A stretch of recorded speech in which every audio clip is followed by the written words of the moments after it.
Indira Bhairi madam అని తెలంగాణ తొలి మహిళ గజల్ రైటర్. నేను చచ్చిపోతే నాకు అంతిమ సంస్కారాలు ఇట్లా చేయండి అని చాలా ధైర్యంగా బతుకున్నప్పుడే రాసుకుంది. ఆమె చనిపోయి 2 సంవత్సరాలు అవుతుంది. అది ఎంత సూపర్ ఉంటుందంటే ఒకసారి వినండి.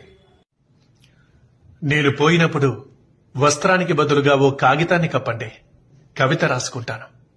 సిరా బుడ్డిని పెన్నునొకదాన్ని బ్యాగులో ఉంచండి. మనసులో ముళ్ళు గుచ్చుకున్నప్పటి పాటో, గాయపడ్డ గజలో గుండె లోయలోంచి జాలువారొచ్చు. సెల్ ఫోన్ మర్చిపోయారు, బోరుగొట్టి చస్తాను. పసుపు కుంకుమ పులిమి భయానకంగా మార్చకండి. నన్నందరూ గుర్తుపట్టాలిగా మరి. దండలతో మూసేయకండి, నాకు అలర్జీ. ఆ పూరేకుల్ని ఏ దారినైనా మెత్తగా పరవండి. పుణ్య స్త్రీ, పాపపు స్త్రీ ఇట్లాంటి పేర్లు పెట్టకండి, నాకు నచ్చదు. సామాన్లేవి పారేయొద్దు, అడిగిన వాళ్ళకి ఇచ్చేయండి. ఆ బ్యాండ్ మేళం వాళ్ళని ఓల్డ్ మెలోడీ సాంగ్స్ వాయించమనండి.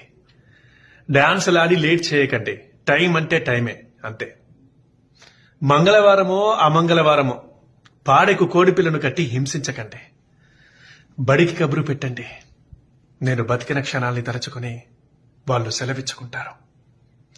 దింపుడు గల్లం దగ్గర చెవులు గిల్లుమనేలా పిలవకండి. నన్ను తలుచుకునే వాళ్ళెవరో నాకు తెలుసు.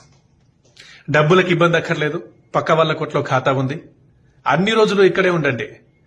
మళ్ళీ మళ్ళీ చేస్తానా ఏంటి? నేను కాదుగా. మట్టిలో కప్పెట్టకండి. పురుగు పుట్ర అంటే భయం నాకు.